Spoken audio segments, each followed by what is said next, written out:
Olá pessoal, sejam bem-vindos a mais uma aula de programação de sistemas embarcados. Na aula de hoje, começaremos falando sobre a importância dos fluxogramas. Uma das principais ferramentas para a elaboração de projetos eficientes são os fluxogramas. Com o fluxograma, é possível organizar uma linha de raciocínio para o desenvolvimento de um código.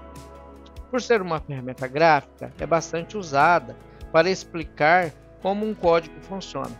Então, sempre que nós precisamos organizar o pensamento de como pretendemos elaborar um código, como o código deve funcionar, como as várias partes de um código devem se relacionar, nós costumamos usar essa ferramenta que é o fluxograma. Geralmente, a primeira etapa, no desenvolvimento de um software é a elaboração do fluxograma. E, na sequência ao fluxograma, a gente elabora o algoritmo, que veremos mais adiante como funciona. Mas, continuando aqui a falar sobre o fluxogramas, vamos seguir adiante aqui. Então, os fluxogramas são formados por símbolos e cada símbolo tem um significado. Veja o quadro de símbolos. Aqui então nós temos o quadro de símbolos, onde nós temos os símbolos que nós normalmente empregamos nos fluxogramas para o desenvolvimento de firmwares para microcontroladores. Então, cada símbolo tem aqui a sua função, Por exemplo, esse primeiro é o terminal, ele é utilizado no início e no final de um fluxograma. Temos aqui um símbolo para a entrada de dados, como se fosse, por exemplo, um monitor. Esse outro aqui, ele é o símbolo que representa a coleta de dados. Depois aqui nós temos esse outro, o losango, que representa uma tomada de decisão, onde sempre vai ter ali um valor booleano, ou seja, um valor falso ou positivo, sendo aqui o positivo sim, o falso negativo, e o fluxograma então ele vai seguindo, Aqui, por exemplo, não, ele termina aqui a operação, exibindo a mensagem, e até poderíamos, para ficar mais completo esse fluxograma, escrever uma seta aqui direcionando ele para o final. Agora vamos falar dos algoritmos, um conjunto de instruções e passos ordenados. Damos o nome de algoritmo. Antes de fazer um código para uma máquina, costuma-se fazer um algoritmo de código baseado no escopo do projeto. O algoritmo que usamos antes de um código é conhecido como pseudocódigo, ou seja, é um código falso, É só para a gente ter uma ideia de como vai ser o código de fato que vamos escrever ali para o microcontrolador. Então, normalmente se usa uma linguagem baseada em lógica de programação. Então, quando nós fazemos os algoritmos, ainda não existe uma linguagem propriamente dita utilizada ali para escrever o algoritmo. Na maioria das vezes, eles são escritos em linguagens lógicas. Vamos ver aqui um exemplo de algoritmo mais adiante. Aqui então nós temos um exemplo do que poderia ser um algoritmo, Então aqui o exemplo de algoritmo que recebe dois números e imprime a soma entre eles. Veja como é muito bem descrito passo a passo um algoritmo. Olha só, escreva na tela, digite o valor de x, receba um valor e armazene em x. Escreva na tela, digite o valor de y, receba um valor e armazene em y. Faça a operação z é igual a x mais y. escreva na tela. A soma de x mais y é, escreva na tela o valor de z. Veja que está muito bem delimitado aqui cada passo, né? Onde cada passo vai executar aqui uma função, né, específica. Observe como o exemplo anterior está escrito passo a passo e como ele pode ser interpretado e seguido por qualquer pessoa. Mas no ramo de programação, os algoritmos iniciais são textos voltados à escrita para uma linguagem de programa. Veja o mesmo exemplo anterior escrito de outra forma. Escreva, digite o valor de x, receba x, escreva, digite o valor de y, receba y, z é igual a x mais y. Escreva a soma de x mais y é, escreva z, pois z possui o resultado aqui, né, da soma de x e y. A gente normalmente chama os algoritmos, né, escreve, na verdade, o algoritmo em uma linguagem chamada Portugal. É parecido com português, mas é bem voltado para a lógica. Então, quando você escreve esses algoritmos, eles não têm uma linguagem específica. Eles podem ser desenvolvidos em qualquer linguagem computacional que você venha a desenvolver ali esse código, né? O algoritmo deve ser capaz de atender de ser escrito por qualquer linguagem. Normalmente os algoritmos eles fazem parte da documentação que nós fazemos ali, que acompanha todos os projetos. As linguagens de programação fazem a comunicação entre humanos e máquinas. Quando nós precisamos passar instruções a uma máquina, ficaria muito difícil para um ser humano escrever em uma linguagem que a máquina entenda. Até porque as máquinas, falando em programação, o que elas entendem de fato são comandos que na sua base são zeros e uns.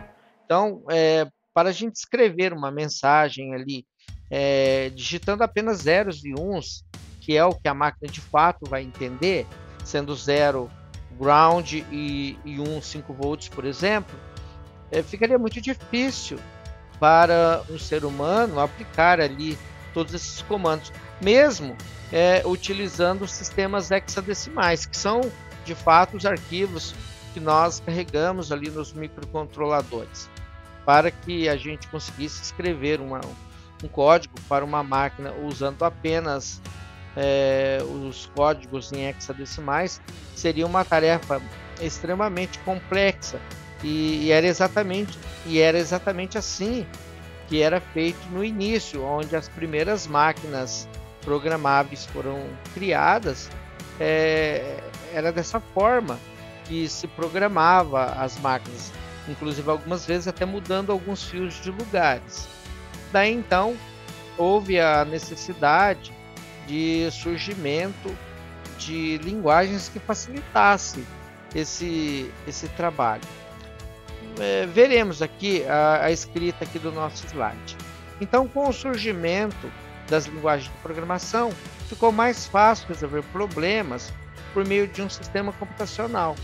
Então, com as linguagens, nós passamos a passar ali os comandos de uma forma mais fácil para o ser humano. Como, por exemplo, dar lá um comando, print e uma determinada mensagem. Então, você está escrevendo ali, olha só, imprima tal coisa, né? Isso é um exemplo de um comando. Mas o computador, a máquina em si, ele não vai entender ali a palavra print. Essa palavra print, ela será convertida em instruções, comandos que vão levar ali um microprocessador ou microcomputador, imprimir a mensagem ali em algum lugar que também deve ser especificado ali junto com essa mensagem. Cada vez mais linguagens de programação estão sendo usadas em sistemas embarcados, o que possibilita resolver problemas cada vez mais complexos. É isso mesmo, pessoal. Até aí uns 20 anos atrás, basicamente assim, você tinha linguagem assembler, né, para programação de microcontroladores, e a linguagem C. Basicamente você tinha essas duas ali, e olha que vários microcontroladores você só encontrava aí gratuitamente compiladores de assembler para programar, nem encontrava com tanta facilidade compiladores em linguagem C, que a linguagem C já é uma linguagem muito mais fácil de se programar do que a linguagem assembler, pois a linguagem assembler é uma linguagem assim muito próxima, sabe, do que uma máquina entende. Então já é uma linguagem muito distante de um ser humano. É uma linguagem baseada em códigos que, se você olhar para aqueles códigos, a gente não entende absolutamente nada, pois são códigos ali que serão interpretados pela máquina, né? Passa ali para o compilador, gera os arquivos hexas, mas são bem otimizados. Agora, quando nós falamos em linguagem C, mesmo que a pessoa não tenha nenhum contato com programação, ele nunca teve contato com programação, se a pessoa olhar para um código, certas coisas a pessoa vai entender, porque muito que está escrito lá é uma escrita que um ser humano consegue entender, fora toda a parte lógica, né? A parte lógica a gente naturalmente, se tem algum conhecimento, a gente já entende, mas na parte do que é escrito em linguagem C, muitas palavras ali que nós temos ali são palavras do nosso dia a dia, né? Essas palavras são comandos.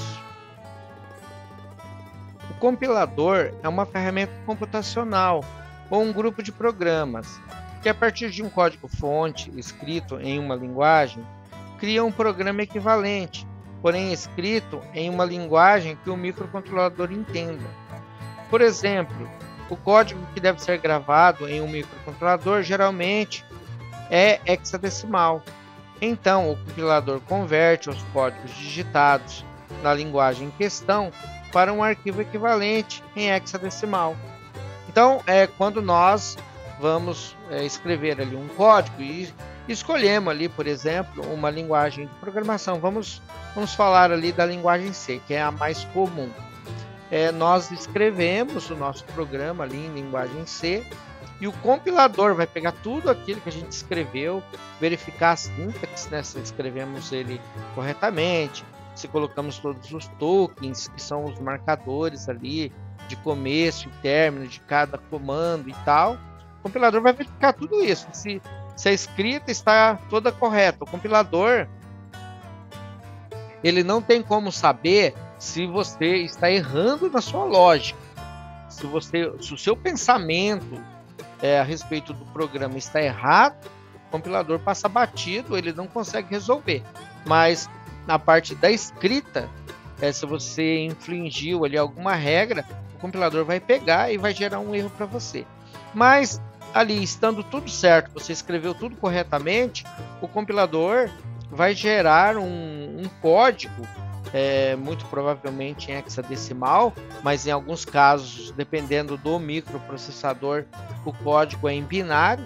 Ele gera esse código, e esse código gerado em hexadecimal ou binário é que de fato será gravado lá no microcontrolador.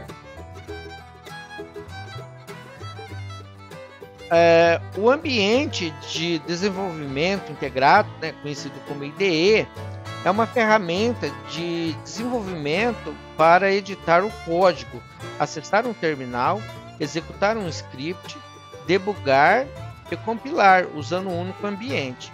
Então, hoje em dia nós temos as ferramentas de programação que nós chamamos de IDE, quando ela é toda integrada, né?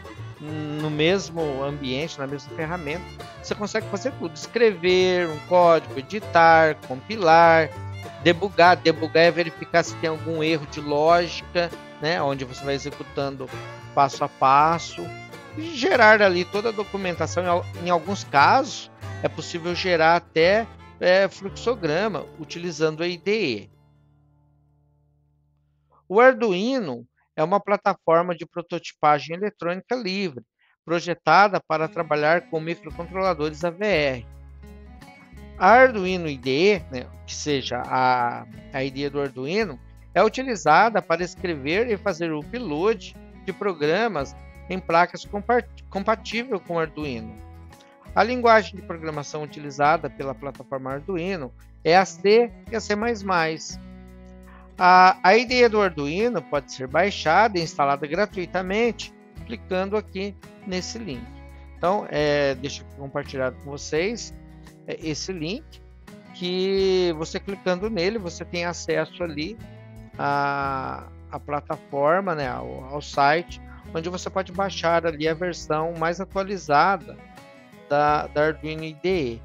Essa Arduino IDE, inclusive, ela vem ali com versões para todos os sistemas operacionais, né, mais utilizados.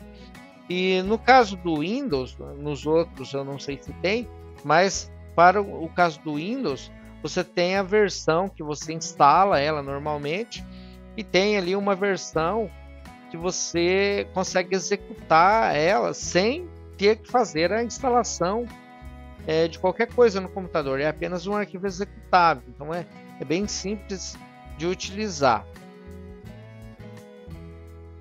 Então essa IDE, né, que ela é livre, conforme já foi dito, você não precisa pagar por ela, e ela programa lá as placas de Arduino, né, que normalmente são microcontroladores AVR, mas você consegue instalar ali na IDE para que ela programe outras placas, né, que tenha lá outros tipos de microcontroladores que não são da Atmel, por exemplo, né? Hoje em dia a gente programa bastante ali um microcontrolador chamado ESP32, né? Um microcontrolador bem mais poderoso que o AVR Atmega 328, e ele pode ser programado aqui nessa plataforma de Arduino. Aqui então nós temos a aparência da IDE do Arduino. Quando a gente clica no ícone do Arduino, é apresentado para a gente ali um novo projeto, e ele vem com essa cara. Então, criando ali um arquivo novo, ele sempre vai criar duas funções: a função setup, que é a função inicial, é ali que nós configuramos os primeiros parâmetros ali do microcontrolador. Geralmente essa função ela é executada uma única vez quando nós energizamos o sistema, e depois ela não é mais executada. Mas se fosse necessário, a gente pode chamar essa função ali, que ela é executada novamente. Mas geralmente não precisa, é apenas uma única vez que ela é executada quando nós acionamos o microcontrolador. Depois, na sequência, ele entra na função loop, que é onde o programa principal irá rodar, pois o programa principal ele fica rodando infinitamente, então ele fica sempre num loop, monitorando ali todos os processos que ele executa. Nesse pequeno exemplo que a gente tem aqui de programa, nós colocamos comandos apenas na função setup, deixando ali o nosso loop sem comando algum. Nesse aqui em particular, ele configura a comunicação serial em 9.600 bits por segundo e manda a mensagem alô mundo, né, uma única vez, pois ele executa o setup e vem para o loop, não executando mais nenhuma vez a palavra hello world. E também nós temos ali alguns botões que estão destacados ali como os mais relevantes, fora as outras funcionalidades que você acessa aqui no menu, que vamos conhecer mais para frente. Então, o primeiro botão é o compilar. Depois que escrevemos todo o código aqui, clicamos em compilar e o compilador então vai verificar se não teve nenhum erro de escrita aqui. Se não teve nada de errado, ele vai apresentar aqui uma mensagem escrito compilação terminada, né? E essa faixa aqui ela vai ficar nessa cor aqui. Não sei afirmar ao certo se isso é verde ou é azul, mas vai ficar dessa cor aqui.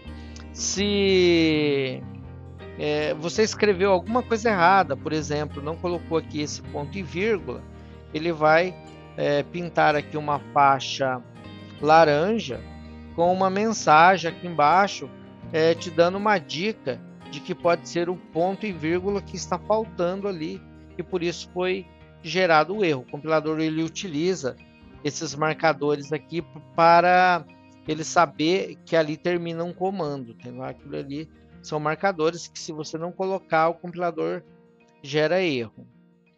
Mas, dando tudo certo, ele vai gerar esse arquivo aqui, olha, que eu deixei delimitado aqui, que é o ponto .exa no final. É esse arquivo aqui que, de fato, será gravado lá no microcontrolador. Então, os outros arquivos são apenas arquivos auxiliares. O que é gravado lá, de fato, é esse daqui. Em alguns casos, o ponto .bin, que é binário. Esse aqui é ponto .exa, de hexadecimal. Estando tudo certo, então, você não teve nenhum erro de digitação e tal. Se você clicar nesse ícone aqui com a seta, né? Ele vai fazer o seguinte, ele vai pegar esse código aqui e vai mandar lá para o microcontrolador, ou seja, ele vai fazer a gravação do código no microcontrolador e o microcontrolador vai passar a obedecer esse código. Mesmo que você venha desligar ele, ele vai ficar com esse código armazenado, pois o microcontrolador possui uma memória flash que deixa esse código armazenado lá no próprio microcontrolador. E toda vez que você clicar no botão para fazer a transferência, antes de fazer a transferência, ele também vai compilar, verificando se não tem nenhum erro, tá? Quando a gente fala erro ali, é erro de sintaxe, erro de digitação. Um erro de lógica, como eu já tinha dito, não tem como ali essa ferramenta conseguir perceber que você está errando, né? Já esse com a seta para cima, é para abrir um arquivo .ino, né? Os arquivos gerados aqui pela plataforma Arduino se chamam .ino. E esse outro, o último aqui com a seta descendo, é para salvar um arquivo .ino. E temos também esse aqui, né? Que é uma folhinha, que é um novo arquivo. Ele vai criar um arquivo .ino. E temos também, esse aqui está repetido, pode ignorar, né? Que é o mesmo que está aqui embaixo. Então essas aqui são as funcionalidades mais relevantes sobre a plataforma Arduino. Aqui no menu temos várias outras ali que nós, com o passar do tempo, vamos conhecendo com mais detalhes. Aqui então nós temos a placa de prototipação do Arduino. Como eu já havia comentado com vocês, ela possui um microcontrolador Atmega 328. Então esse aqui é o microcontrolador em questão. Quando nós estamos programando esse componente que está sendo programado de fato. Se vocês observarem, ele possui um outro microcontrolador aqui. Também é um Atmega. Porém, a função desse microcontrolador aqui é gerenciar a placa. Então, não é ele que é programado. Ele é apenas para gerir aqui as coisas aqui na placa, inclusive a gravação aqui, gravar o código dentro do microcontrolador. E também a comunicação USB, está tudo inserido aqui dentro desse chip. Nós temos aqui também na placa uma entrada de tensão elétrica, né? Essa entrada de tensão que nós temos aqui, você pode colocar aqui uma tensão entre 6 e 12 volts, tá? Que ele vai regular essa tensão para 5 volts e 3 volts, que são as tensões que você tem aqui nesses bornes. Você também pode entrar com a mesma tensão que você entra aqui, de 6 a 12, você pode entrar aqui no VIN. Se você colocar menos de 6 volts, ele não vai ter tensão suficiente para gerar os 5 volts aqui. Então você pode ter problemas injetando menos do que 6 volts aqui. E injetando uma tensão superior a 12, você vai superaquecer aqui o regulador de tensão. Então você pode pôr 12, mas se variar ali para 13, 14, até 15 não tem problema algum, pois o regulador aqui vai manter os 5 volts aqui na alimentação da plaquinha e não vai ter problema algum. Nós temos ali também, voltando a falar aqui do microcontrolador, né? Esse microcontrolador, essas placas de Arduino, ela vem com 2 modelos de microcontrolador, né? Os 2 modelos são Atmega 328. Porém, esse aqui é do tipo DIL, né? Dual Inline, que é esse que a gente encaixa aqui os pinos dele ali no soquete. O microcontrolador vem soquetado quando ele vem com esse modelo, mas tem um modelo que é SMD, que ele é soldado aqui na própria placa. É uma opção esse, porém eu não recomendo muito, pois se você queimar o chip, você vai ter bastante dificuldade ali em substituir esse chip. Já esse modelo que é apresentado aqui, basta você sacar ele e colocar um chip novo ali. Lembrando que se você colocar um chip novo, simplesmente ali ele não vai funcionar, pois dentro desse chip, quando ele é novo, você tem que ter ali um bootloader nele, que é uma espécie de um sisteminha operacional que tem que ser gravado nele antes que o Arduino possa gerenciar esse chip. Mas esse bootloader aí, você consegue gravar ele no microcontrolador usando ali a própria placa de Arduino. Também ele possui os pinos aqui de entrada e saídas digitais, olha só. Ele começa no 0 e vai até no 13. Qualquer um desses pinos pode ser configurado como entrada ou como saída, dependendo da necessidade dos seus sistemas. E tem alguns pinos que também possuem a letra TIL. Esses pinos que possuem a letra TIL são os pinos que têm saída PWM. Nós, inclusive, já até estudamos ali em aulas passadas o que é esse PWM. Então, o PWM nós temos ali nesses pinos que tem o número TIL, o acento TIL. E aqui do lado direito inferior, nós temos as entradas analógicas de A0 a A5. São aqui que nós colocamos os valores analógicos no nosso conversor de 10 bits aqui do Arduino. Então ele tem 6 conversores desse daí. Esses pinos aí também de analógicas também pode ser utilizado como entrada e saída digital. Então se você estiver precisando de mais pinos de entrada e saída digital, você pode utilizar esses pinos de A0 a A5. Lembrando mais aí um detalhe importante, que nesse microcontrolador aqui, nessa placa, na verdade, o A5 e o A0 ocupam os mesmos pinos da comunicação I2C. Então, se você pretende utilizar a comunicação I2C, o pino A4 e o pino A3, eles estão comprometidos e não podem ser utilizados para outra finalidade. A mesma coisa se você estiver utilizando a SPI, né, que é um outro tipo de comunicação.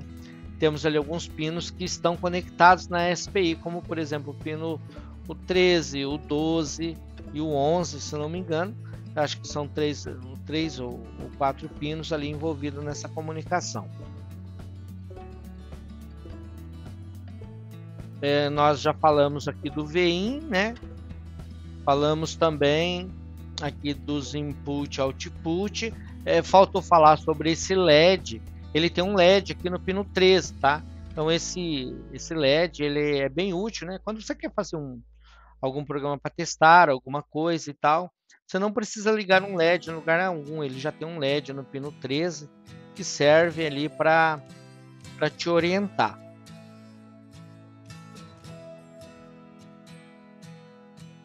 Bom, e para fazer ali os nossos primeiros testes, nós não precisamos de uma placa de Arduino, pois existem aí gratuitamente na internet vários simuladores de Arduino.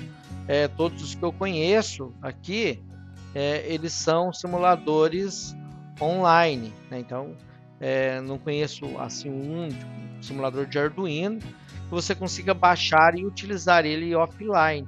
Mas utilizando esses online, você tem ali um excelente resultado também. Então, esses simuladores estão muito úteis, pois podemos rapidamente testar grande parte dos protótipos sem a necessidade de possuir o hardware fisicamente. Atualmente, temos vários simuladores de Arduino disponíveis. Nos exemplos seguintes, utilizaremos o simulador online Tinkercad. O mesmo pode ser acessado em tal. Então aqui nós temos o link para acessar ali a plataforma Tinkercad, onde nós podemos ter acesso ao microcontrolador, né, a placa de Arduino, e fazer ali os testes. Mais adiante nós faremos alguns testes aqui e nós utilizaremos o Tinkercad junto com a placa do Arduino Uno. Variáveis são espaços reservados e nomeados que possibilitam a manipulação de valores. O comportamento delas é parecido com as variáveis utilizadas em aritmética para uma função. Então, a variável é um espaço da memória, né, que nós atribuímos àquele espaço um nome, pois quando nós vamos acessar aquele espaço na memória, é muito mais fácil a gente escrever um nome, a gente deu lá um nome qualquer, do que acessar o endereço propriamente dito. Então, por isso que nós criamos variáveis. E as variáveis, elas podem ocupar mais de um espaço. Por isso, existem os tipos de variáveis. Então, dependendo do tipo de variável, ela ocupa mais de um espaço. Então, em programação, as variáveis têm tipo e tamanhos definidos. O quadro a seguir mostra os tipos mais comuns e o tamanho. Então, quando nós precisamos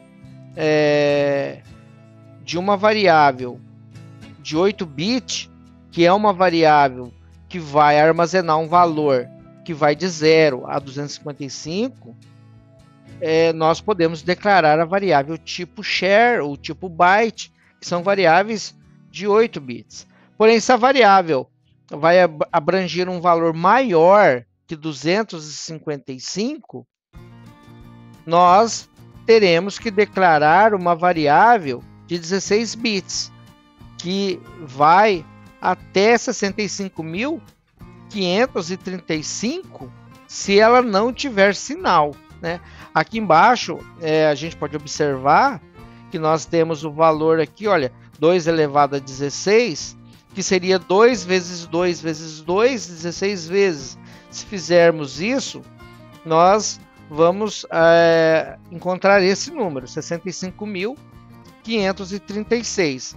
Esses são os valores possíveis para uma variável de 16 bits, sendo que o último valor não é o 36, é o 35, pois o primeiro valor de uma variável é o 0, então ela começa no 0 e termina aqui no 535, que é o maior valor possível que você pode armazenar em uma variável de 16 bits. Se você precisasse, por exemplo, armazenar o valor 65.536, você precisaria de 17 bits. Porém, como não existe variável de 17 bits, você teria que pegar um tipo de variável de 32 bits, a float, por exemplo. As variáveis sempre são criadas, né, os tipos de variáveis, normalmente eles são de byte em byte, né? Cada byte são 8 bits, então é 8, 16, 32, 64, né? Só que temos também a variável tipo bool. A variável tipo bool ou booleana são variáveis binárias, onde ela tem apenas um bit e pode ser armazenado nela apenas 2 valores, e os 2 valores possíveis são zeros e uns. Esse tipo de variável ela é muito utilizada em sistemas embarcados, pois elas ocupam muito pouca memória e são muito úteis ali para verificar ali, por exemplo, o acionamento de um determinado botão ou alguma coisa nesse sentido assim. Então, só terminando aqui a leitura do slide, o tamanho da variável limita a quantidade de representações possíveis, né? Então, já comentamos aqui sobre então a abrangência da variável, que é um determinado espaço da memória que a gente atribui um nome a ele. Variáveis inteiras podem ser signets, são variáveis que possuem sinal e dessa forma ela consegue armazenar números negativos e números positivos. Porém, nós temos também a variável unsigned, onde não é possível associar números negativos a essa variável. Então, a representação possível de uma variável tipo int são declarada como int, por padrão ela armazena número negativo e número positivo. Então, a primeira metade da variável está reservada para os números positivos. Olha aqui, positivo. E a segunda metade da variável são os números negativos. Quando nós temos certeza que não vamos trabalhar com números negativos, por exemplo, a gente vai contar ali o incremento de peças que uma máquina está produzindo. Nós não pretendemos contar peças negativas, e somente peças positivas. Nós podemos declarar essa variável como do tipo unsigned. Dessa forma, ela tem uma abrangência maior, ela consegue armazenar uma quantidade maior de eventos, que vão de 0 a 65.535. Observe que tem um número a menos aqui. A variável ela tem 65.536 posições, porém, como ela começa na 0, o último valor é o 35. As declarações das variáveis em C devem seguir a seguinte estrutura: é o tipo da variável, o tipo é um desses que a gente já conheceu ali, tipo float, tipo byte, tipo char, tipo int, tipo booleano, e vem seguido do nome da variável, né? O nome da variável pode ser maiúsculo, pode ser minúsculo, mas não pode utilizar acentos, espaços, caracteres especiais, coisas desse tipo. Você inclusive pode até misturar letras maiúsculas e minúsculas em uma variável, mas fique atento que se você declarou, por exemplo, uma variável chamada tempo com letra maiúscula no T, e depois lá, quando for utilizar o programa, colocar um T maiúsculo, onde você declarou minúsculo, por exemplo, o compilador vai gerar um erro, porque ele não vai reconhecer a variável. Então, uma variável tempo com T minúsculo é diferente de uma variável tempo com T maiúsculo. Na prática, é ideal que você siga um padrão, né, para nunca cometer erros. Eu, particularmente, costumo criar as variáveis sempre com letras minúsculas. E sempre que possível, inicialize uma variável com um valor.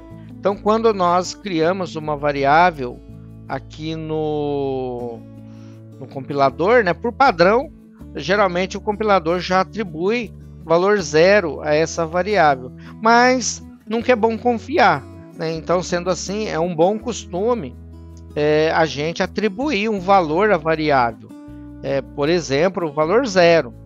Mas você pode pôr qualquer valor. Você pode começar uma variável com valor 100, valor 50, né?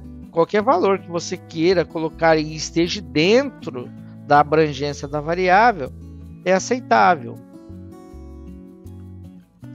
E temos as bibliotecas também, né? Que é um conjunto de instruções que atende a uma determinada atividade. As bibliotecas devem ser declaradas antes do uso. As bibliotecas, elas são como se fossem pequenos programas que são invocados, eles são acessados pelo nosso programa. Veja aqui, por exemplo, você escreveu lá um programa que vai fazer a escrita em um cristal de LCD. Você não precisa escrever ali no seu código todas as instruções para configuração e enviar os comandos ali para um cristal de LCD. Você pode, por exemplo, trabalhar com uma biblioteca pronta. Então, o seu único trabalho que você tem é conhecer os comandos que a biblioteca aceita e dar os comandos a ele, uma vez que ele está incluso no seu código. A mesma coisa seria, por exemplo, para você escrever na memória EPROM. Para escrever na memória EPROM, você tem que fazer vários procedimentos. Já se você estiver utilizando, incluir uma biblioteca de escrita na EPROM, basta você dar o comando de escrita na EPROM e você vai escrever na EPROM. A mesma coisa seria aqui para você acessar o cão de guarda, né, o Watchdog Timer de um AVR. Você pode incluir ele aqui na biblioteca e ele já pode ser utilizado ali pela sua aplicação.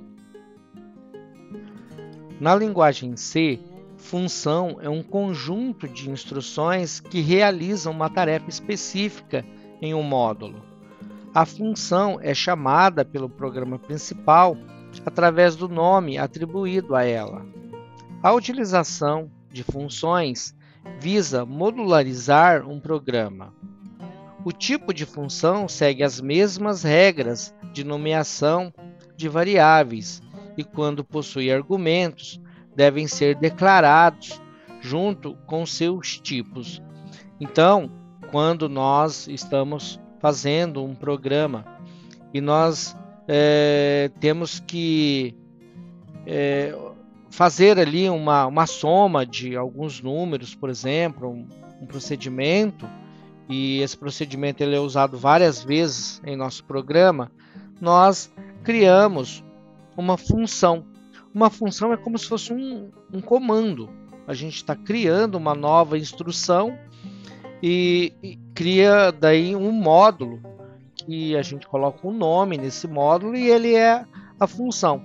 Veja aqui, por exemplo, esse caso aqui, onde nós temos uma que soma dois números, mas ela poderia fazer ali qualquer outra coisa.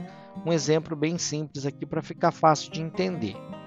Então nós temos a variável, né? A nossa função, ela é declarada tipo inteira, significa que ela vai somar os números e vai retornar um inteiro. Então, daí o tipo dela tem que aparecer aqui. O nome da função, que segue as mesmas regras para nome de variáveis, ou seja, não pode começar com número, não pode ter letras, caracteres especiais, né? Não pode ter espaços, coisas desse tipo. E os argumentos devem ser colocados dentro de parênteses, sempre dentro de parênteses, e como os argumentos são variáveis, deve ser declarado qual é o tipo da variável que é o argumento. Aqui no caso, são dois argumentos tipo inteiro. Poderia ser um inteiro e outro booleano, por exemplo. Os argumentos não precisam ser todos do mesmo tipo. Uma vez feito isso, nós abrimos e fechamos um conjunto de chaves e todas as instruções, todos os códigos da nossa função devem estar dentro da chave de abertura e da chave de fechamento. Então, tudo que estiver dentro desse conjunto de chaves será executado por essa função. Qualquer coisa fora dessa chave será considerado um erro. Aqui nesse exemplo, nós estamos aqui, além dos parâmetros que ela possui, criando uma variável chamada resultado, e ela recebe o valor de A mais o valor de B. Então ela está somando os dois, veja aqui o sinal de adição. E o valor dessa adição é armazenado em resultado. E ela retorna, aqui está o comando return, a variável resultado. Então ela retorna esse valor. Então aqui nós temos, por exemplo, o programa fazendo a chamada da variável. Eu crio aqui uma variável chamada resultado. Veja que é o mesmo nome, né, que estamos utilizando, porque a variável resultado criada aqui dentro dessa função, ela é uma variável local, ou seja, ela só existe dentro dessa função aqui, ó. Ela só existe aqui dentro. Então, ela fora dessa função, ela pode ser criada novamente. Como aqui o meu void loop é uma outra função, a gente já vai falar o que é esse void aqui. Nós podemos criar novamente a variável com o mesmo nome aqui, no caso, resultado. Então, eu criei uma variável chamada resultado, é igual a soma dos dois argumentos que eu passei aqui. Então, ela vem aqui e faz a soma e volta. É lógico que aqui está em uma simplicidade imensa, mas ela poderia fazer aqui operações bem mais complexas. E também nós temos um tipo diferente de variável não, de função, chamada void. Tem algumas funções que elas não retornam nada, ela não é nenhum tipo de variável que ela vai retornar. Simplesmente ela não tem return. Ela vai lá, executa alguma coisa e volta, né? Nesse exemplo aqui, ela vai lá, liga o pino 13 e volta, olha só. Aqui então ela é void, ó. Esse tipo aqui a gente chama de void, que não tem retorno. Mas ela tem que ter o nome, ela tem que ter o parênteses, ou seja, ela tem que abrir e fechar o parênteses, mesmo que ela não tenha argumento, tem que colocar. Ela pode ser do tipo void e possuir os argumentos, né? Mas ela não retorna nada. Então eu posso colocar aqui liga, aqui, ó, por exemplo, eu poderia fazer aqui nessa função digital write 13, vírgula, e o parâmetro. O parâmetro aqui poderia ser um parâmetro booleano, que daí seria 0 ou 1, né? Então, são basicamente esses tipos de funções que a gente pode criar. Aqui no próximo slide a gente vai entender um pouco melhor a função. Aqui então nós temos aquele exemplo completo, de forma que a gente consegue testar esse exemplo aqui e ver ele funcionando na prática. Então, nós estamos aqui na nossa IDE do Arduino e vamos testar ali aquele exemplo de utilização de uma função. O nosso programa que nós criamos aqui, ele possui a função chamada soma.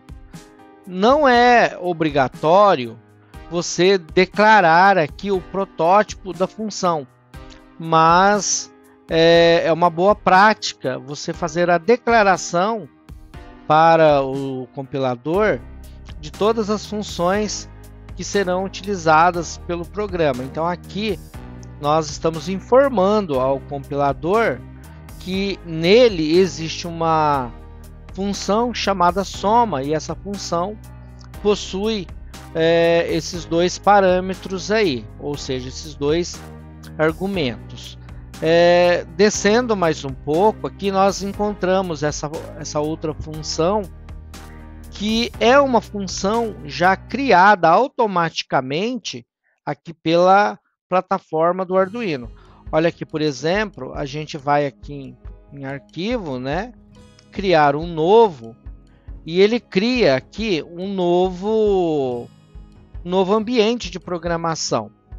Observe que já vem duas funções, olha, inclusive as duas são tipo void, ou seja, elas não têm retorno.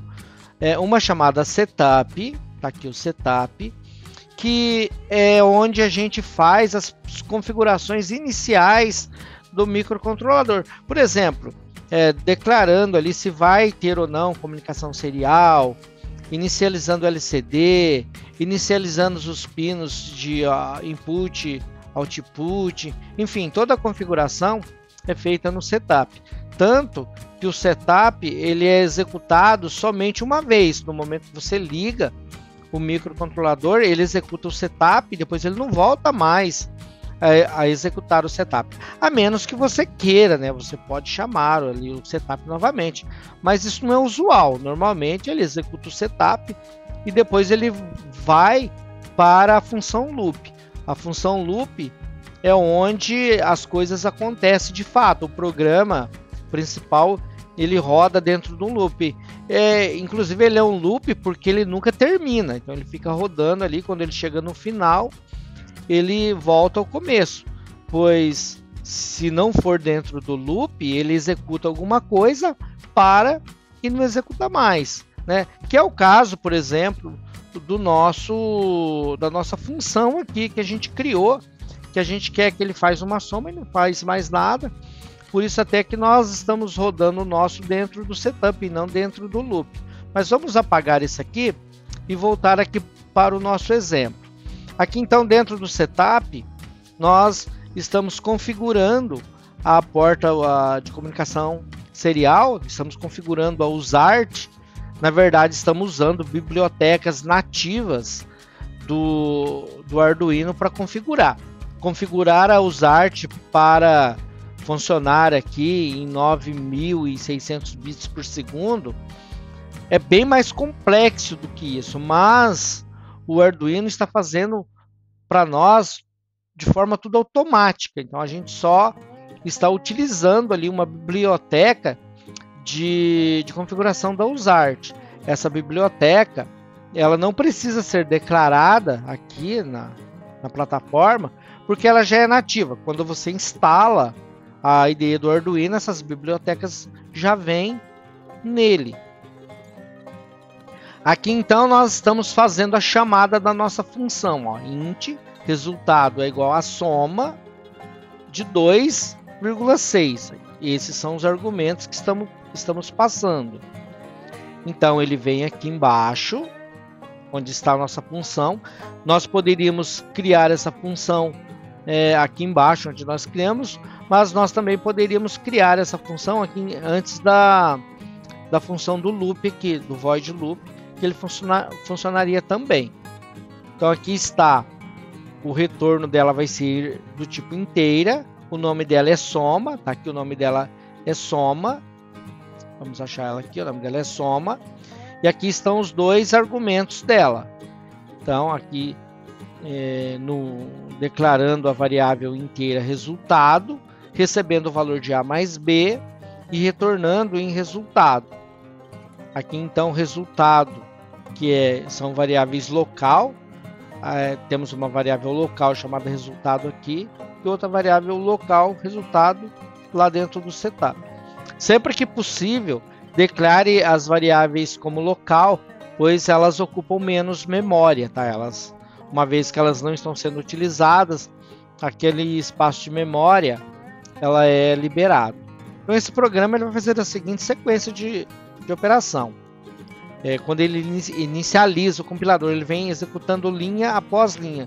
Inclusive, por padrão, se você instalar o Arduino aí na sua máquina, não vai vir mostrando aqui o número de linhas. Isso deve ser configurado aqui em preferências. Você deve colocar aqui mostrar o número de linhas para que a linha apareça. Então essa flag tem que ser sinalizada. Aconselho vocês também a marcar essa flag de compilação.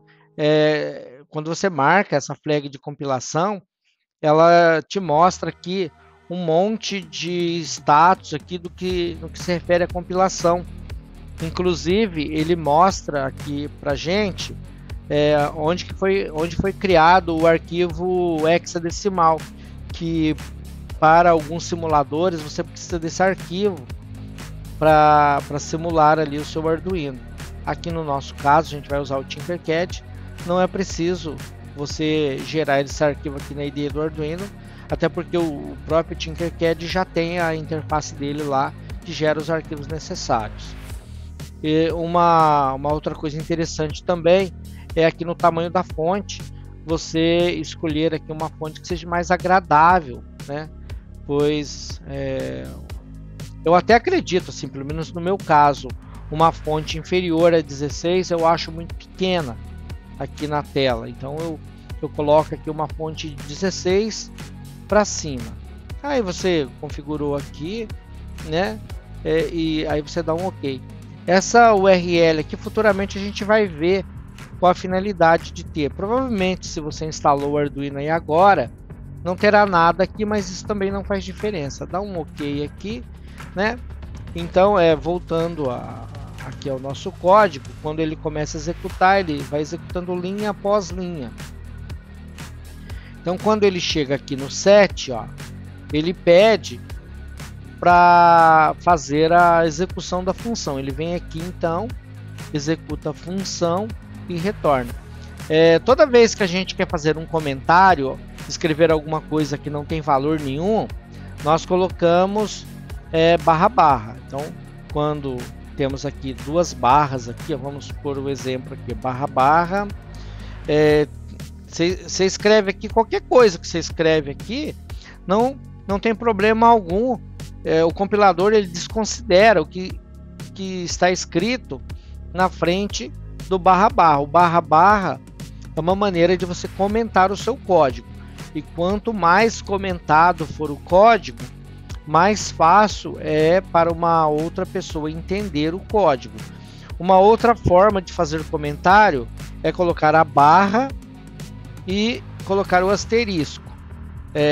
Dessa forma você consegue comentar várias linhas de código ao mesmo tempo, pois tudo que está à frente desse conjunto aqui é considerado como comentário.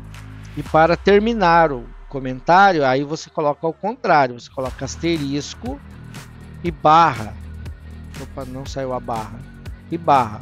Observe que está comentado desse ponto até esse ponto. Olha que a chave aqui não está comentada, né? Vamos apagar o comentário aqui, porque a gente precisa que isso esteja em operação. Então ele vem descendo, ele executa essa função, vem aqui e executa, depois ele retorna e vai executar a linha 8. Na linha 8 eu estou pedindo para transmitir o valor de resultado pela porta serial. É isso que nós estamos fazendo. Então ele transmite o valor pela porta serial, aí ele termina a função de setup, ele sai dela porque ele chega no final dela, e automaticamente ele vem para a função loop. Aí na função loop ele vai ficar rodando dentro dela. Como nesse caso não tem nada, ele vai rodar vazio ali, não vai fazer nada. Para a gente saber se tudo isso aqui está certo, se não tem nenhum erro de digitação, a gente clica aqui em verificar, aí ele vai de fato compilar. Então aqui ele está compilando, ó, tem uma barra de progresso que ele mostra como está o progresso. Aqui terminou a compilação, deu tudo certo com a compilação. Se a gente correr a barra aqui, a gente vai ver que foi criado o arquivo hexadecimal. Às vezes ele é meio chatinho de achar aqui, mas vamos aqui, ó, tá aqui o arquivo hexadecimal. Em alguns simuladores você precisa dar um Ctrl+C, Ctrl+V nesse arquivo aqui, ó, que termina em .exa, né? Ele vem aqui do .exa e vai até no C2 ponto. Você precisa colocar ele lá dentro do seu simulador para fazer ele funcionar, mas a gente não vai usar isso hoje. Quando deu tudo certo, essa é a mensagem esperada.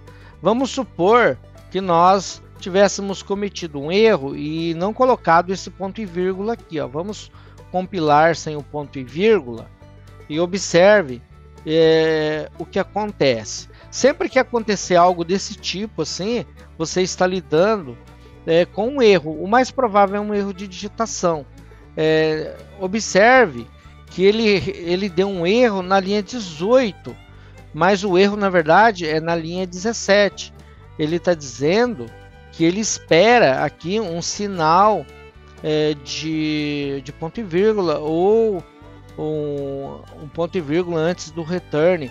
De qualquer forma, na maioria das vezes ele não te dá exatamente qual é o erro, mas ele te dá uma pista do erro. Então aqui ele está dizendo que está faltando um ponto e vírgula.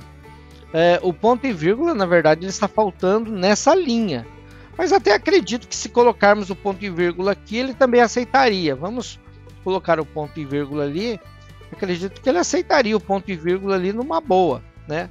Veja que ele aceitou, né? Não é o lugar correto do ponto e vírgula. O ponto e vírgula é aqui. Mas se você fizer isso aqui também, né? Ele considera como certo, pois o compilador ele entende que isso aqui é uma instrução, isso aqui é outra instrução. Cada instrução termina num ponto e vírgula. Então, quando ele está executando, ele vai procurando pelos pontos e vírgula, e toda vez que é um ponto e vírgula, é uma nova instrução. A gente pode compilar isso aqui e provavelmente não teremos um erro aqui também, né? Só que cada linha, né, a gente costuma dividir o nosso programa por linhas. Então, damos um comando, deu ponto e vírgula, você quebra a linha, vai para a linha de baixo. Então, vamos dar aqui um Ctrl A, Ctrl C, e vamos aqui para o Tinkercad e vamos testar o nosso programa. Deixa eu ver se eu consigo apagar isso aqui. Ok, eu apaguei, né? Ele deu uma mensagem ali que eu ia apagar, ia perder tudo e tal. Pediu para mostrar todos os comandos aqui, todos os componentes. E vamos aqui no Tinkercad. Imagino que vocês já devem ter acessado o Tinkercad nesse momento. E vamos pegar aqui a plaquinha de Arduino. Mas antes de fazer isso, né, vamos fazer as coisas direitinho. E vamos começar aqui um projetinho do zero aqui, para não pegar o bonde andando, né? Vamos aqui voltar aqui no início do nosso Tinkercad, olha, circuitos, e vamos criar um novo circuito. Esse é o caminho que nós devemos seguir. Aqui então nós vamos procurar a nossa plaquinha, no caso o Arduino, e vamos colocar ela aqui. Para esses exemplos que nós faremos hoje, nós não vamos precisar de nenhum componente, apenas da placa de Arduino. Clicamos aqui em código e ele mostra aqui esse tipo de forma de programar que é parecido com um Lego, assim, onde você vai encaixando as peças como se fosse um quebra-cabeças. Particularmente, eu não sou acostumado a programar utilizando esse sistema, embora já tenha feito isso lá no App Inventor, lá do Meet App Inventor, onde a gente consegue fazer programação para Android. Lá tem uma ferramenta parecida com essa. Já programei alguma coisa lá nesse sistema, mas não sou muito acostumado aqui no Arduino a utilizar. Então eu vou mudar aqui para o tipo texto, que é o texto, que é o modo mais usual. Então eu vou selecionar tudo que tem aqui e vou dar um Ctrl V, que é o código que a gente estava lá na plataforma do Arduino. Inclusive poderia escrever esse código diretamente aqui, que daria certo também. E aqui embaixo ele tem o monitor serial. Isso aqui é como se fosse um monitor. Veja que o nosso programa ele vai dar o resultado para a gente na porta serial. Então, essa é a maneira que nós estamos utilizando para o microcontrolador entregar os resultados para a gente. Ali naquele fluxograma que a gente viu ainda há pouco, a gente tinha lá um símbolo, né, que mostrava lá a apresentação de resultados. Seria mais ou menos isso daqui. Iniciando a simulação, né, ele dá uma mensagem ali, e aqui ele já deu o resultado para a gente, ó, 6,2,6, o resultado disso é 8. Veja que ele executou e depois ele não executou mais nada, pois nesse momento ele está executando alguma coisa aqui dentro do loop e não tem nada dentro do loop, então ele não faz mais nada. Vamos parar a simulação e colocar aqui o número 20, por exemplo, 20 mais 65, por exemplo, né? E vamos pedir para somar novamente. Ó, iniciou a simulação e agora nós temos o resultado aqui de 85. Então, é assim que a gente utiliza uma função aqui em linguagem C. Agora que a gente já teve ali o primeiro contato, né, com a IDE, já fizemos ali um pequeno programa, já botamos eles para funcionar, vamos começar a ver aqui com mais detalhe as estruturas que podem ser utilizadas aqui na linguagem C. Vamos começar aqui com a estrutura condicional. A estrutura condicional é usada na tomada de decisões que retornam verdadeiro ou falso. Condições lógicas que podem ser usadas na comparação. Então, quando a gente vai fazer uma estrutura condicional, esses são os operadores lógicos que a gente pode utilizar. Veja, por exemplo, esse fluxograma, né? Então, nós temos o início, aí aqui nós temos a pergunta: valor é maior que zero? Não, não é maior que zero. Então, vá para o final. Valor é maior que zero? Sim, valor é maior que zero. Então, dobra o valor. Ou seja, é valor vezes 2 e vai para o zero. Isso aqui é um pequeno programa, poderia ser uma função que dobra o valor passado aqui nesse parâmetro. Ele poderia verificar se é maior, menor, mas ele poderia ver se é igual.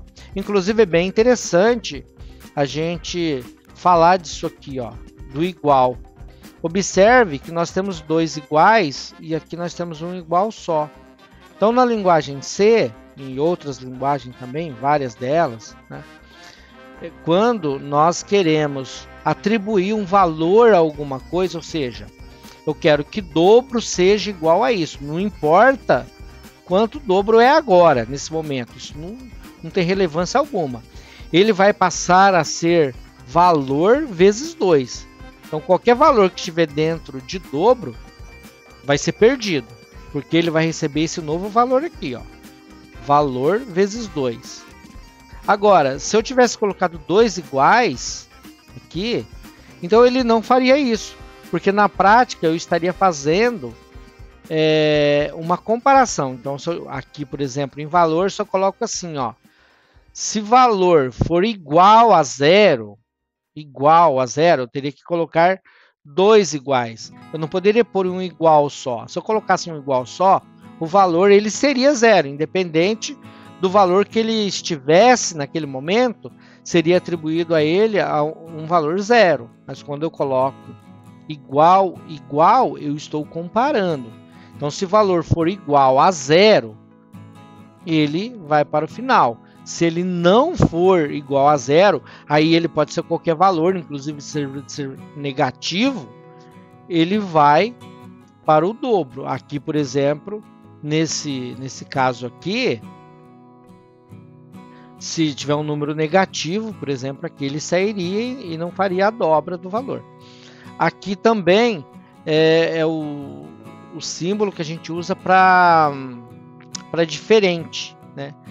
Colocamos um ponto de exclamação e depois o igual é o que se usa para ver diferente. Maior igual a gente já conhece, menor igual ou maior igual, e esses dois últimos aqui é e significa que são duas variáveis que estão comparadas. Por exemplo, aqui, valor é igual a 0 e valor 1 igual a 0. Aqui teria que ser, por exemplo, duas variáveis sendo comparadas. E a de baixo é o ou, né? Então, variável e, como se fosse aquele e lá da eletrônica digital que vocês já estudaram, ou o ou mesmo aqui, que também tem equivalência lá com o ou da eletrônica digital. Inclusive, nós temos aqui o exclamação, que é como se fosse a porta NOT lá das operações lógicas de eletrônica digital. Então, nós temos aqui, entre as estruturas condicionais, o if, né, que significa se. Caso a condição seja verdadeira, o trecho de código entre chaves será executado. Caso a condição seja falsa, o trecho de código entre a chave não será executado. Vamos observar aqui esse pequeno trecho. Foi declarada uma variável tipo inteira, né, com valor igual a 6. Aí coloca aqui, ó, se valor for maior que 2, então ele imprime aqui, ó, o valor é maior que 2. Porque deu verdadeiro, ó, o valor é maior que 2, sim, ele é maior que 2, porque nós atribuímos a ele o valor 6, olha lá, ele é maior que 2. Então, ele entrou aqui e executou. E se ele não for maior que 2? Então, daí ele não entra aqui nessas duas chaves e não executa. Uma vez que ele não entrou aqui, ele não executa nada. Um detalhe muito importante, na frente do comando if, não pode ter o ponto e vírgula, tá? Se você colocar o ponto e vírgula na frente do comando if, você mata o comando e ele não faz a verificação. Na verdade, se você colocar o ponto e vírgula aqui, ele, não importa o que tiver dentro aqui da condição, ela sempre dá verdadeira. Então, colocando o ponto e vírgula, ele executa o que está aqui dentro. E vai acontecer um problema muito sério, porque o compilador não consegue identificar esse erro, ele vai compilar sem dar o erro, e o teu programa, consequentemente, ele não vai funcionar, porque toda vez que ele verifica ali, ele vai dar como verdadeiro. Uma vez que ele entrou aqui, ele vai executar, vai transmitir essa mensagem aqui para a porta serial. Então, o valor esperado para essa situação o valor é maior que 2. Aqui, então, nós temos esse pequeno exemplo e vamos dar uma olhada aqui no Tinkercad como ele se comporta. A gente colou aquele código do nosso slide aqui no Tinkercad e vamos então fazer o teste.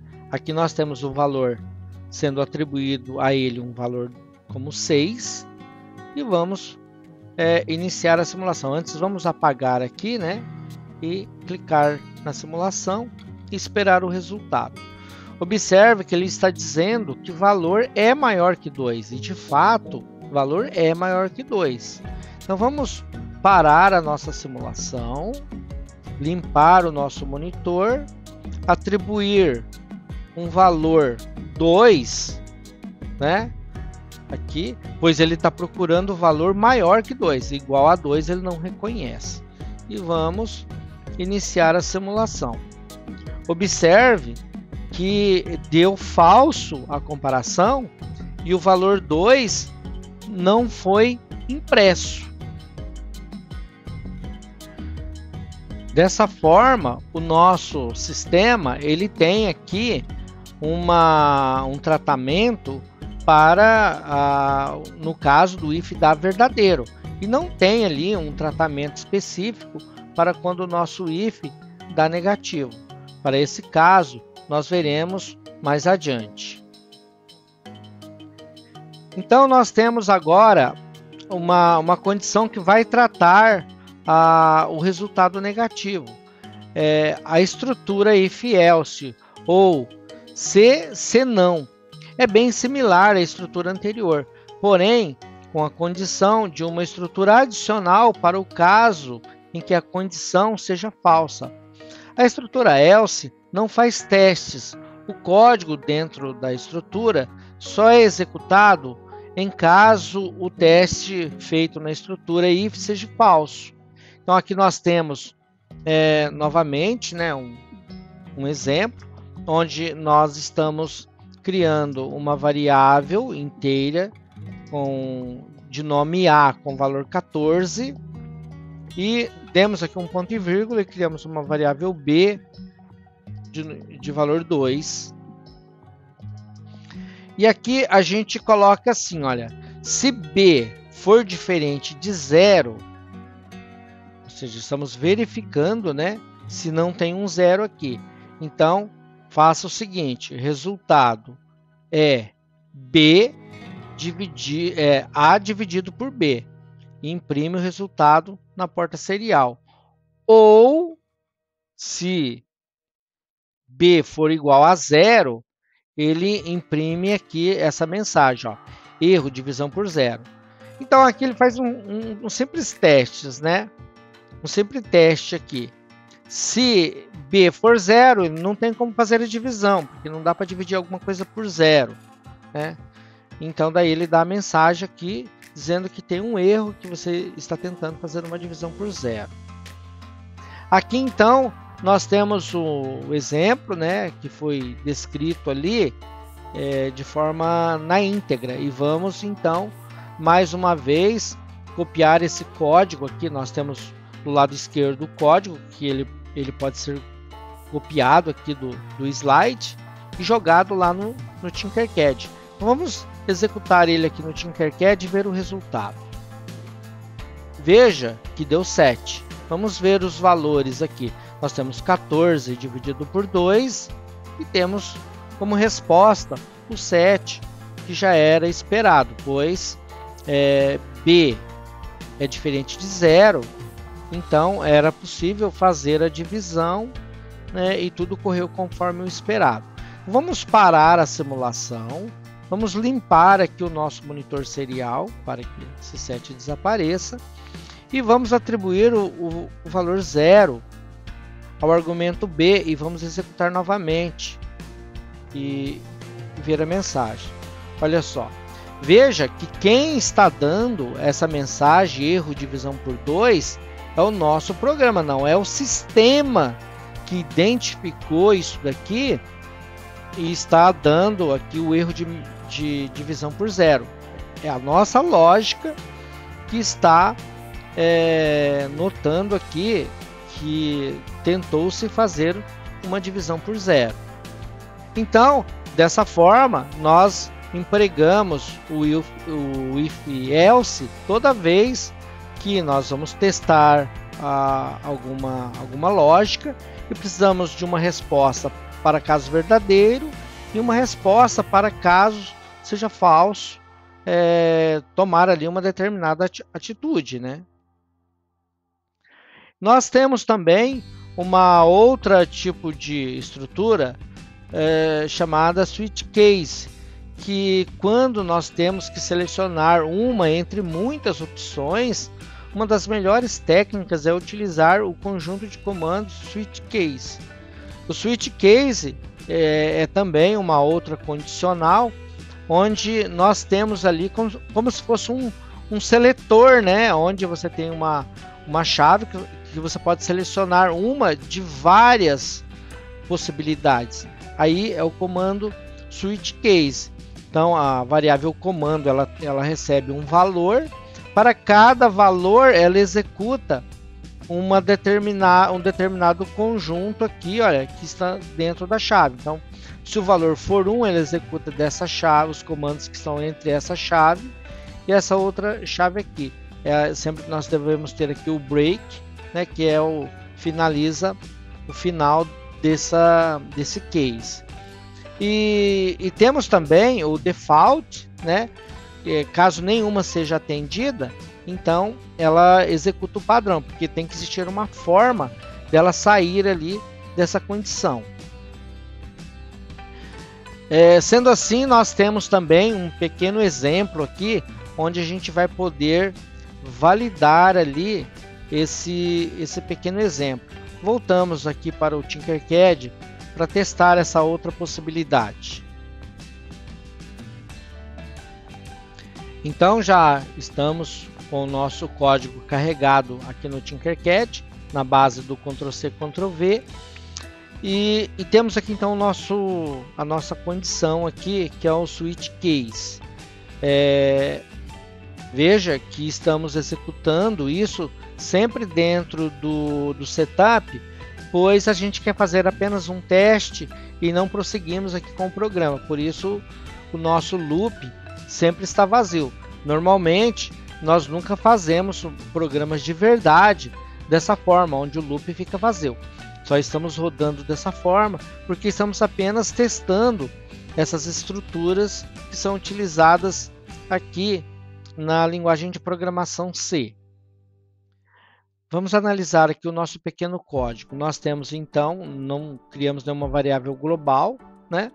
Temos aqui a inicialização da nossa porta de comunicação USART, RS232, criando uma variável chamada comando igual a 2, e aqui as possibilidades, ó. Para cada case, ele imprime aqui o nome, né? Ó, você selecionou o comando, aí então aqui está o valor de comando. Veja que o nosso comando está sendo como 2. Vamos simular e ver o que acontece. Olha, você selecionou o comando 2. Vamos limpar isso daqui, parar a simulação, colocar o valor 0 aqui, por exemplo, inicializar novamente a simulação, e agora você selecionou o comando 0. Podemos apagar novamente e colocarmos aqui também o 1. Vamos colocar o 1, testamos ali as 3 possibilidades. Você selecionou comando 1. Veja que eu poderia colocar qualquer valor aqui, né? Vamos testar, por exemplo. Eu nunca fiz isso na minha vida, né? Vamos fazer aqui um teste agora. Vamos colocar um valor absurdamente alto aqui, ó. Parar a simulação. Vamos colocar um valor aqui de 20 mil. Opa. Parar aqui a simulação. Vamos colocar 20 mil. Valor, comando é 20 mil. E vamos colocar switch case. Não sei se ele vai aceitar, tá? Vamos colocar 20 mil aqui no lugar do 0. Colocar 20 mil. Vamos ver se isso é aceitável aqui. Olha só. Veja que eu posso pôr um valor absurdamente alto de possibilidades. Na verdade, posso pôr qualquer valor. Lembrando que quanto mais comparação o teu programa faz, mais processamento ele precisa. Ele vai ficando mais lento, digamos assim.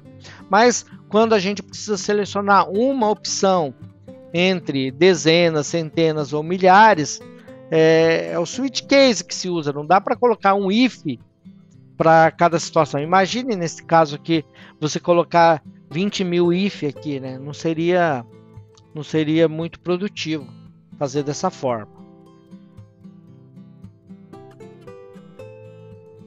Então, né, finalizando aqui essa parte do switch case, ela é uma excelente opção para quando nós temos que selecionar um entre várias possibilidades.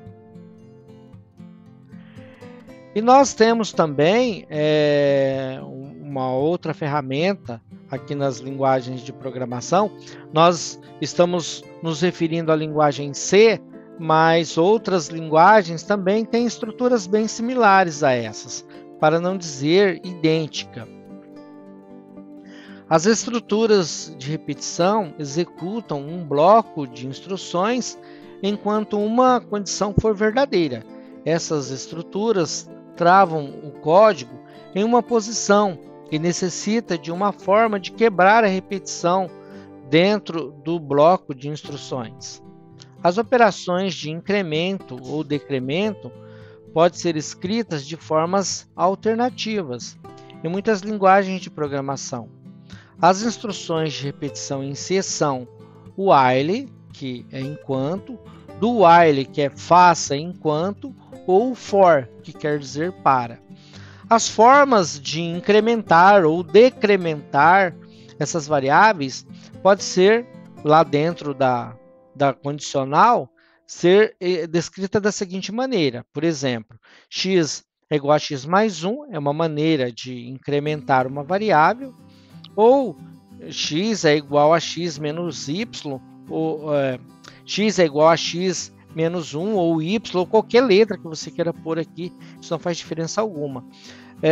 Colocando também, essa aqui é uma outra forma, que é, no caso, é a minha preferida, que é x mais x, aliás, x mais mais, ou y mais menos menos, ou x mais menos, não importa qual é a letra que está aqui, isso não faz diferença alguma, né? Ou colocar x mais igual a 2 aqui já é uma maneira diferente, aqui é uma maneira de você dar passos aqui de 2 em 2, de 4 em 4, da maneira que você achar melhor.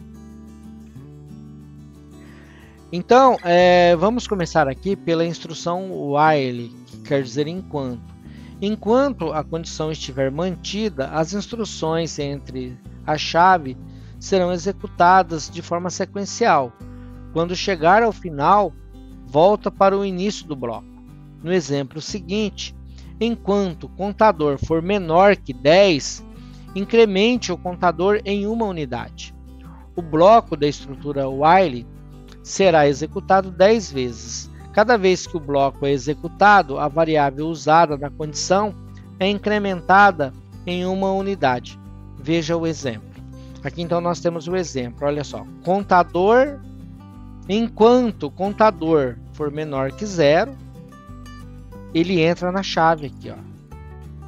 Sendo o contador menor que 0, ele entra dentro desse conjunto de chave. Aí, o que ele faz? Ele incrementa o contador em uma unidade, ó. Veja que é contador mais mais. Poderia ser contador mais menos, para decrementar se fosse o caso. Daí, ele transmite a palavra contagem pela porta serial. Na sequência, ele transmite o valor de contador. Então, vai aparecer da maneira que está aqui, ó. Contagem é igual a 1, contagem é igual a 2, até que contagem seja igual a 10. Aqui, então, nós temos um exemplo, né, de como utilizar ali a instrução de repetição while. Temos aqui, então, esse fluxograma que vai nos mostrar aqui graficamente como o nosso exemplo vai funcionar. Então, no primeiro momento, ele cria uma variável chamada contador com valor 0. Estamos criando a variável aqui, olha só, contador igual a 0.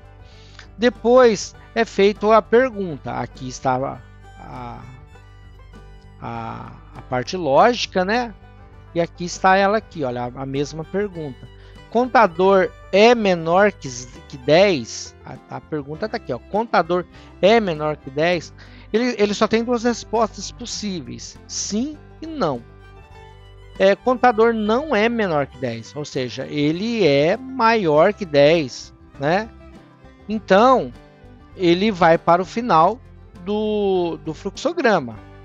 Olha só, então, deu negativo, ele vai para o final. Não, o contador ele é menor que 10. Ele é menor que 10. Ah, tá. Então, já que ele é menor que 10, então o contador é igual a ele mesmo mais uma unidade.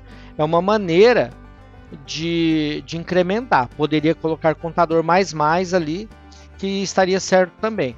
Aí ele volta, ele está dentro de um loop, né? Esse aqui é o loop while. Ele volta e faz a pergunta novamente. Contador é menor que 10? Não, ele não é menor que 10. Então ele incrementa de novo, transmite o valor e volta até que ele atinge o ponto de saída. Ele atingindo ali o ponto de saída, ele termina o loop.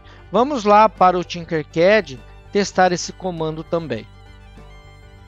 Estamos aqui então com o código carregado, né, no Tinkercad, e vamos simplesmente acionar aqui a simulação. Já limpamos aqui o nosso monitor serial e vamos aguardar o resultado. Observe então que a contagem foi até 10. Então ele foi incrementando, incrementando. Quando ele chegou a 10, ele concluiu. Vamos limpar, né? E fazer um teste. Vamos colocar 4 aqui. Vamos fazer uma contagem menor e ver se ele faz 4 vezes. Veja que ele foi apenas até o 4 aqui, tá? Uma coisa interessante que a gente poderia fazer é isso aqui também, olha só. Veja que eu estou incrementando o contador antes de fazer Eu estou incrementando o contador antes de fazer a transmissão dele, tá?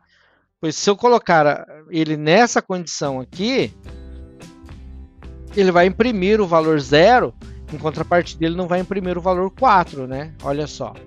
Então, deixa eu limpar aqui e fazer novamente.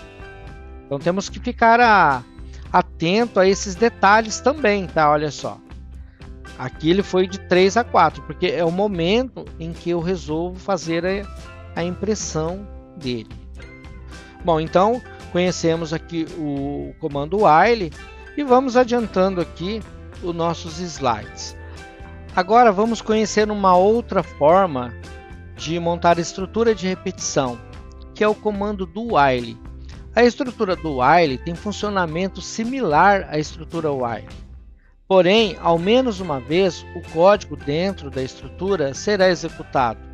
Isso pode não acontecer com a estrutura while.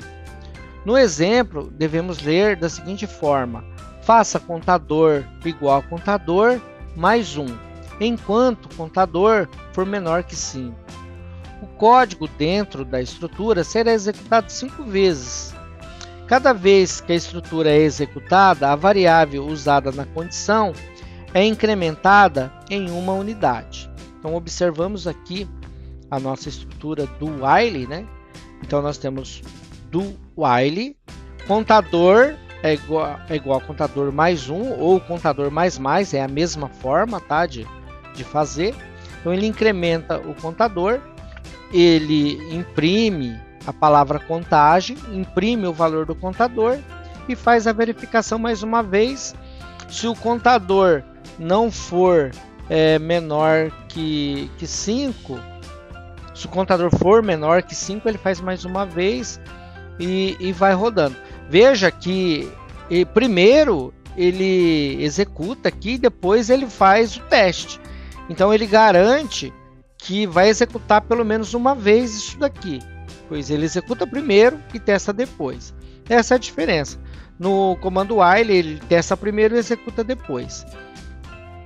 Aqui então nós temos um pequeno, né, fluxograma e vamos rodar esse exemplo também daqui a pouco para ver ali o funcionamento dele. Então nós temos início, temos a declaração da variável contador.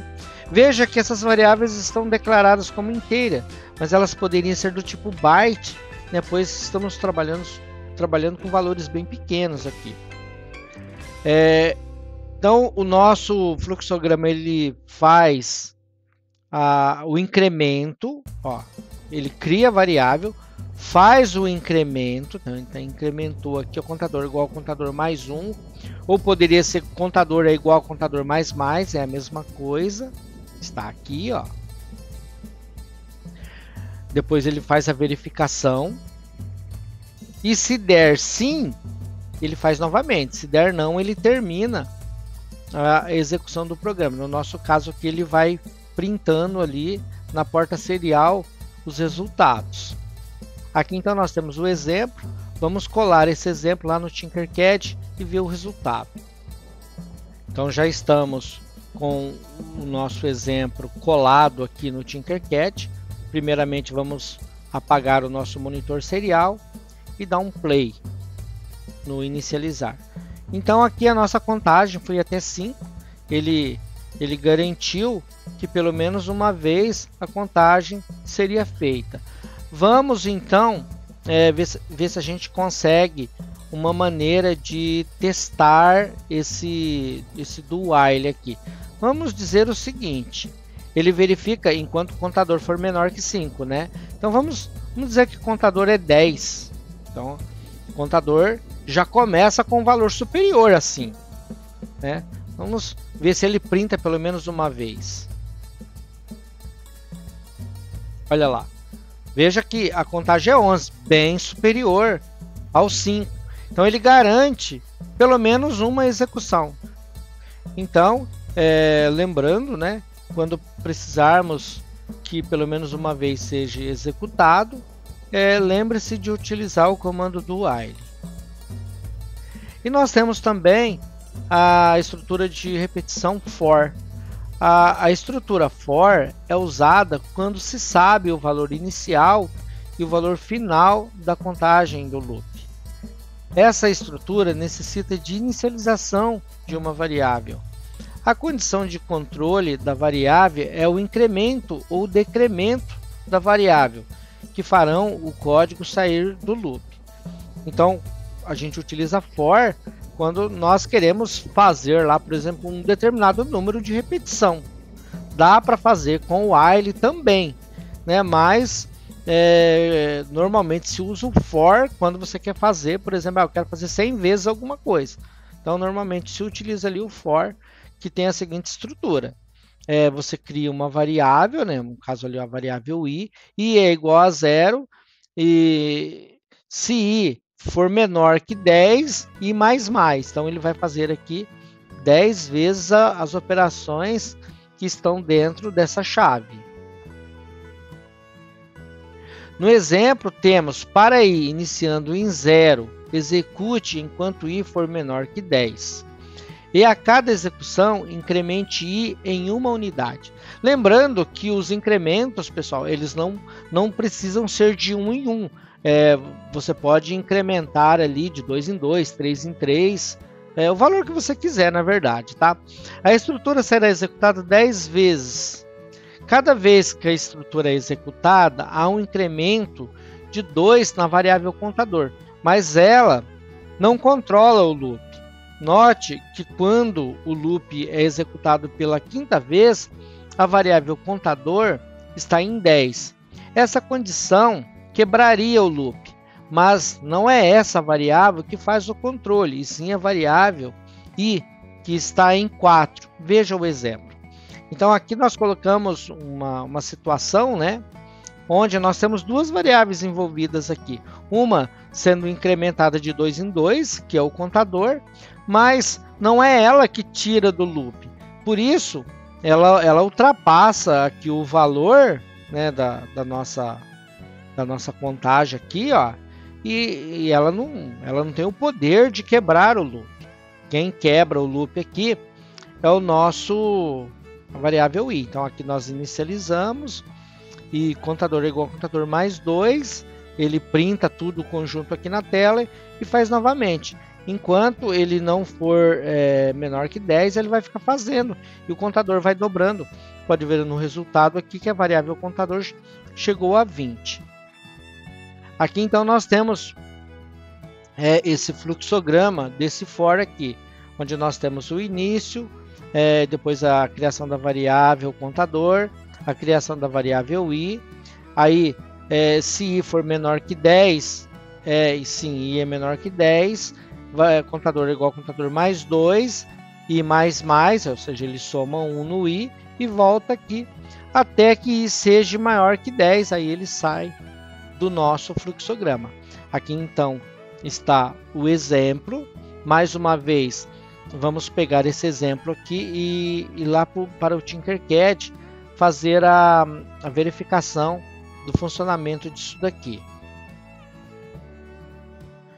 Então estamos com o nosso pequeno exemplo de utilização aqui da estrutura de repetição for no Tinkercad. Vamos limpar primeiramente aqui o nosso monitor serial e vamos rodar o nosso exemplo.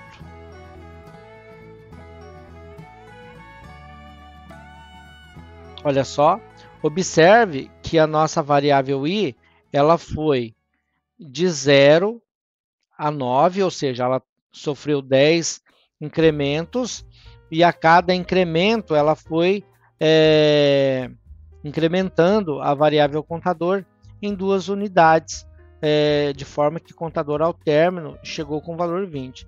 Só para a gente verificar aqui o funcionamento, vamos atribuir aqui ao for um valor 4, né? Vamos atribuir aqui um valor 4 e testar novamente. Vamos limpar aqui, né? Senão o teste não fica muito legal. Olha, observe que o nosso i ele foi de 0 a 3. Observe também que nesse momento o i ainda não sofreu o incremento, porque ele verifica e aqui se ele deu ruim aqui, se ele deu negativo aqui, ó, i é menor que 4, ele não faz o incremento, ele executa aqui, depois ele faz o incremento e verifica de novo. A gente consegue perceber isso porque o i, quando ele está printando isso aqui, o i ainda está 0, olha, podemos observar isso.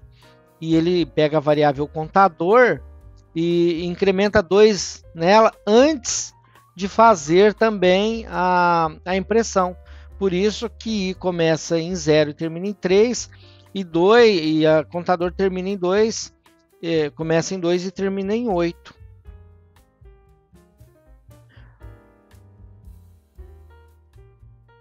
Pessoal, então,